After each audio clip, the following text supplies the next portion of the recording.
0 Super Bowl rings, 0 NFL MVP awards, never even led the league in receiving yards. And yet, everyone calls Larry Fitzgerald one of the greatest receivers of all time. Second all-time in receptions and second all-time in receiving yards. Yes, I said second, not first. They say he is a lock for the Hall of Fame.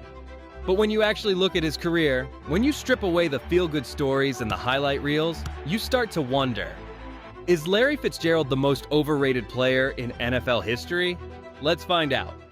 Larry Fitzgerald finished his career with 1,432 receptions and only 29 drops. That's a drop rate of under 2%. In fact, if you can believe this, he actually recorded more tackles than drops. He finished second all-time in receiving yards with 17,492 and second all-time in receptions. And he did it all while catching passes from 21 different starting quarterbacks across 17 seasons. Those numbers sound incredible, but here's the thing. He never won a Super Bowl. He never won an MVP. He only made 3 first-team All-Pro selections in his entire career. Jerry Rice had 10, Randy Moss had 4, Terrell Owens had 5, and all 3 of them led the league in touchdowns multiple times. But what about Fitzgerald? Well, he only led the league 1 time. So is he really one of the greatest ever, or is he just a guy who played forever and racked up stats because of volume? To answer that, we need to go back to where it all started. Minneapolis, Minnesota. His father, Larry Fitzgerald Sr., was a respected sports writer and broadcaster, which meant Larry wasn't learning the game from highlight reels on TV. He was in locker rooms, in press boxes, soaking up everything. But the real turning point came when he landed a dream job for a wannabe football player like him. That job was ball boy for the Minnesota Vikings. At just 14 years old, Larry was standing shoulder to shoulder with his idols. He got to watch quarterback Warren Moon's professionalism, Chris Carter's precision as a route runner, and Robert Smith's discipline. But there was one player who stood out more to him than anyone else. That was Randy Moss. To young Larry, seeing the way Moss floated down the field, snatched jump balls over helpless defenders, and turned every Sunday into a showcase was incredible. Moss became his idol, the very player he patterned his dreams after. And Moss, instead of brushing off the quiet ball boy, embraced him, offering advice, encouragement, and even trust. On Larry's prom night, you were the only member of this team who borrowed a car for prom from another member of this team. It was a 99 BMW. It was the new 740 Li, and it was the coldest car out. And I had the courage to go ask him. He told me yes. And Larry drove his date to prom in his hero's car and returned it without a scratch. That's the kind of relationship those two had. And while Moss was becoming a legend in the NFL, Fitzgerald was carving out a legend of his own. And it wasn't because he was overwhelming opponents with blazing speed or sheer size. What made him unforgettable were his hands.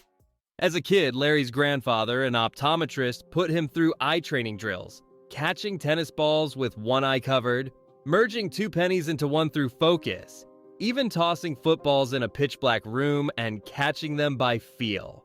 Those exercises gave him elite hand-eye coordination before he was even a teenager. If the ball was anywhere in the air, it was going to be caught by Larry. Over his junior and senior seasons, he racked up over 2,100 receiving yards and 34 touchdowns, earning 2 first-team All-State selections. However, Fitzgerald didn't meet NCAA academic requirements coming out of high school, meaning he had to spend a year at Valley Forge Military Academy. And when it was finally time to take his talents to the next level, he decided to commit to the University of Pittsburgh. As a freshman, he didn't need a warm-up period. By his second game, he was putting up 100-plus yards against ranked Texas A&M. Later that season, he hung 105 yards and 3 touchdowns on number 3 Virginia Tech. By the end of that season, Fitzgerald led the entire Big East in receptions, yards, and touchdowns. But 2003 was the year Larry Fitzgerald really broke the sport. Right from the jump, he opened the season with 123 yards and 3 touchdowns against Kent State. Over the next 3 months, he went on a rampage that barely seems real in hindsight. He achieved 201 yards against Toledo, 207 yards against Rutgers, and touchdowns in every single game until his career finale. He claimed an NCAA record 18 straight games with a touchdown catch. Quarterbacks could throw it high, throw it low. Behind him, it didn't matter. The ball would just stick. By the end of the 2003 season, Fitzgerald had 92 catches for 1,672 yards and 22 touchdowns. He walked away with a Biletnikoff Award, Walter Camp Award, and unanimous All-American honors. He wasn't just the best receiver in college football. He was the best player on the field. But when the Heisman votes were tallied, Fitzgerald finished as the runner-up to Oklahoma's Jason White. Many still call it one of the biggest snubs in Heisman history. No, they never had talked to me about that just because no sophomore had ever won the Heisman, and I was only a wide receiver. I wasn't a return specialist. And so as the year went on and my numbers and my play kind of was at an elite level, I think that's when it kind of started. Regardless, Larry was ready for the NFL. The 2004 draft was absolutely stacked at wideout. Roy Williams, Lee Evans, Michael Clayton. A deep, dangerous class of pass catchers. But in reality, there was Fitzgerald, and there was everyone else. The Arizona Cardinals held the number 3 pick, and their head coach was Dennis Green, the very same Dennis Green who was coaching the Vikings when Fitzgerald was a ball boy there. And he didn't hesitate. Third choice in the 2004 NFL Draft, the Arizona Cardinals select Larry Fitzgerald, wide receiver, University of Pittsburgh. The Arizona Cardinals were coming off years of irrelevance, desperate for a spark. And from the moment Fitzgerald put on the uniform, you could feel something was different. He made his NFL debut in Week 1 of the 2004 season against the St. Louis Rams. Even though the Cardinals lost, the rookie wasted no time flashing his potential, hauling in 4 catches for 70 yards. Just a few weeks later, Fitzgerald broke through with his first career touchdown. Then, on December 19th against the Rams, Fitzgerald became the youngest player in NFL history at just 21 years and 110 days old to record multiple touchdown receptions in a single game. The Cardinals had just found their franchise receiver. Larry finished the season with 59 catches for 780 yards and 8 touchdowns in a year where Arizona went just 6-10. But what stood out was the way he carried himself. He studied like a veteran, worked like a pro, and elevated the offense every time the ball came his way. His work ethic was borderline obsessive. Teammates would see him stay after practice to catch hundreds of passes in every awkward position imaginable. One-handed, behind his back, above his head, below his knees, twisting, falling, reaching. He even banned young receivers who trained with him in the offseason from wearing gloves so they would strengthen their hands the way he did. And that toughness showed in 2005. 13 catches, 155 yards, and a touchdown in Game 1 against the Giants. He strung together 7 different 100-yard receiving games, found the end zone in 10 separate contests, and by the end of the season, he had hauled in 1,409 yards on a league-leading 103 receptions. He was named to his first Pro Bowl, cementing himself as one of the league's premier playmakers. What made Fitzgerald so interesting was his style of play. He wasn't a burner who simply ran past defenders. He was unarguable in a different way. Quarterbacks could throw the ball into a crowd and it almost didn't matter. Fitzgerald had this almost supernatural ability to rise above everyone else, extend those enormous hands, and snatch the ball out of the air like it was his all along. By 2007, the Cardinals finally started to figure things out. With Kurt Warner seizing the full-time starting job and Bolden lining up opposite Fitzgerald, Arizona had quietly and subtly assembled one of the most lethal passing offenses in football. The shock to the rest of the NFL teams came hard and fast. Fitzgerald ended the year with 100 catches, 1,409 yards, and 10 touchdowns. He was named to his second Pro Bowl and earned a reputation as having the best hands in football. People began calling him Sticky Fingers. And following the season, he received an, at the time, massive 4-year, $40 million extension. He was the cornerstone of a franchise that had spent decades searching for an identity. The Cardinals were a franchise long written off as irrelevant. They hadn't even hosted a playoff game since 1947, but Larry was set out to change that. And his 2008 regular season was spectacular on its own. 96 catches, 1,431 yards, and a league-leading 12 touchdowns. The Cardinals finished 9-7, barely sneaking into the postseason, their first appearance there in nearly a decade. And when his first playoffs rolled around, Fitz became a new monster. In the wild card against Atlanta, he gave the world a preview with 6 catches for 101 yards and a touchdown. Then came Carolina, where he completely took over. 8 catches, 166 yards, and a touchdown in a 33-13 blowout. For any mere mortal, this playoff performance up until this point would have been legend enough, but the NFC Championship against the Eagles is where Fitzgerald truly ascended. On the biggest stage in franchise history, he tied an NFL record with 3 touchdown catches in the first half. By halftime, Philly's defense had no answers. Fitzgerald finished with 152 yards to go along with his trio of touchdowns as he carried Arizona to their first ever Super Bowl appearance. Super Bowl 43. They were facing the mighty Pittsburgh Steelers. And with just under 3 minutes left, Kurt Warner looked to the middle of the field and there was Fitzgerald. Warner fired a slant. Fitzgerald snagged it in stride, split the defense, and sprinted 64 yards for a touchdown. In that moment, destiny felt real. The Cardinals, led by the quiet superstar with the surest hands in football, were about to shock the world. However, Ben Roethlisberger and Santonio Holmes engineered one of the greatest game-winning drives in history, breaking Arizona's heart with a toe-tap touchdown in the corner of the end zone. The Cardinals fell short, but Fitzgerald's greatness was undeniable. He finished with 7 catches, 127 yards, and 2 touchdowns on the sport's biggest stage. And by the time the dust had settled, Fitzgerald had shattered Jerry Rice's long-standing postseason records for most catches, most yards, and most touchdowns in a single playoff run. I think during that Super Bowl, I saw you run away from someone, take one to the house, and he was not one of those, fast guys. 30 receptions, 546 yards, 7 touchdowns, and in just 4 games no less. A truly epic run. But 2009 brought a new test. Every defensive coordinator in the league had only one goal: stop Larry Fitzgerald. They could scheme all they wanted, but stopping Larry Fitzgerald, good luck with that. That season, Fitzgerald was unrelenting.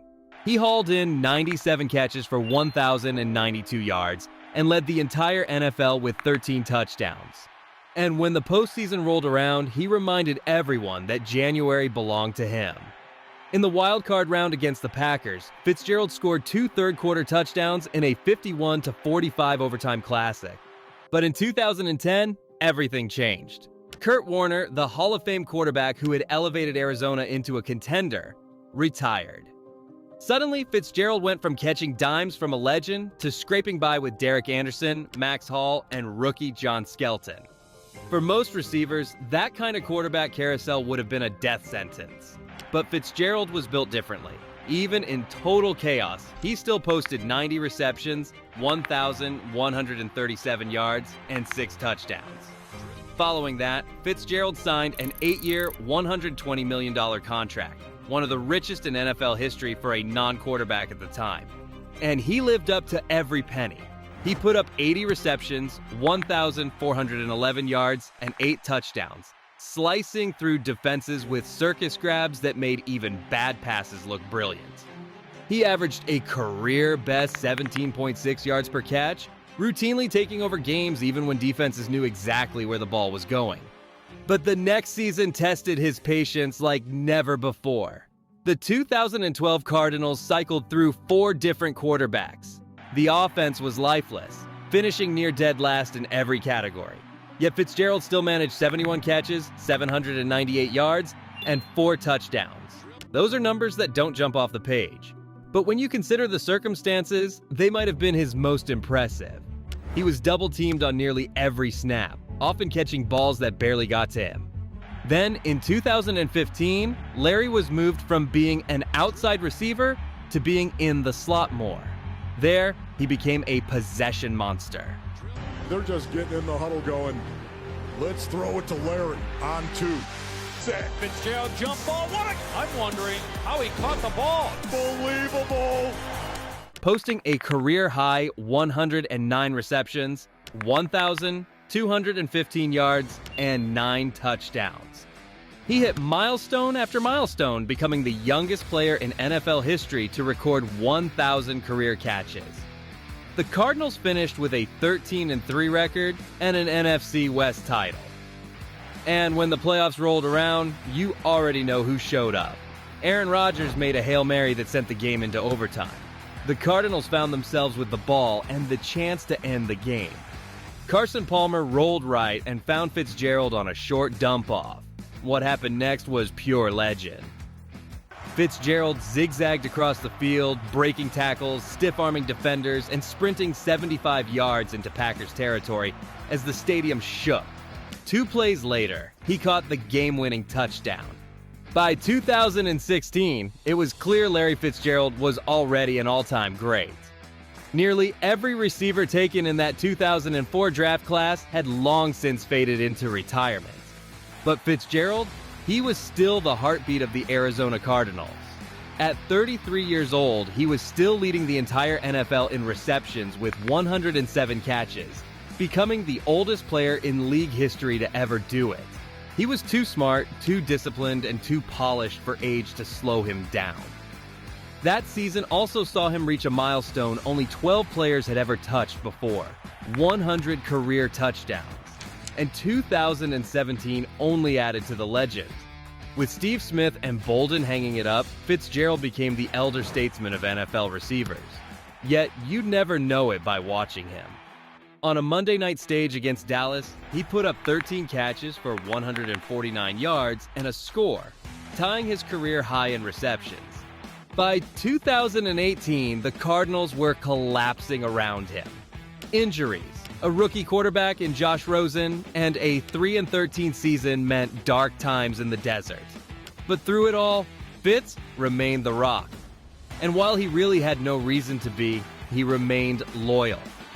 I knew that if I had gone from city to city chasing the ring, that in all likelihood I would never be able to have the same level of relationships and depth of quality of relationships that I will be able to have in the same city for that period of time. That was also the year he passed Terrell Owens for second all-time in career receiving yards, trailing only Jerry Rice. 2020 would be his final act. At 37 years old, Fitz battled through COVID and father time. But the resume he left behind was wild. 1,432 career receptions, second only to Jerry Rice. 17,492 receiving yards, also second all-time. And 121 touchdowns. A career that spanned nearly 2 decades without a single season under 50 catches.